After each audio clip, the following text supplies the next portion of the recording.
My father built more and better roads, produced more rice than all administrations before his.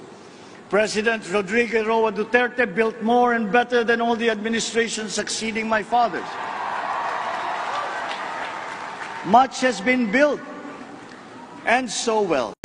But I will take it as far as anyone with the same faith and commitment can, as if it depended entirely on himself.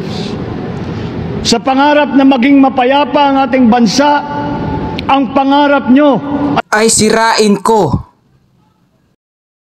Sa pangarap na maging maunlad ang ating bansa, ang pangarap nyo ay bobodolin ko. At sa pangarap na maging mas masinang ang kinabukasan natin at ng ating mga anak, ang pangarap nyo ay sisirain ko. Sa pangarap na maging maayos ang ating bansa, ang pangarap nyo ay bobodolin ko.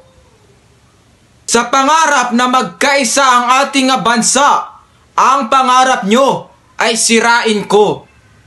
Sa pangarap ko na maging bangag ako, ang pangarap nyo ay tutuparin ko.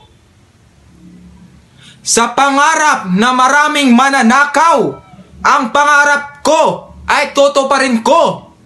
Sa pangarap nyo na makuha ang reserve gold sa iba't ibang bansa, ang pangarap nyo ay susuluhin ko. We are presently drawing up a comprehensive, all-inclusive plan for economic transformation. We will build back better by doing things in the light of the experiences that we have had, both good and bad.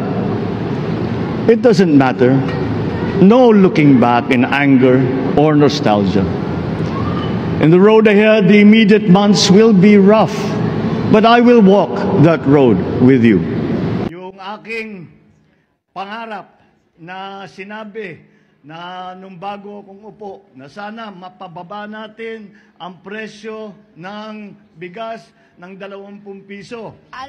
Presidente BBM, kung pwede nga lang, lahat ng mga pangako nyo sa mga mahihirap yung 20 pesos na bigas, na ito hindi nyo napatupad. Kaya kung pwede lang, bumaba na lang kayo. Yung pagbiyahe-biyahe mo sa ibang bansa, ilaan mo sa mga mahihirap na katulad namin.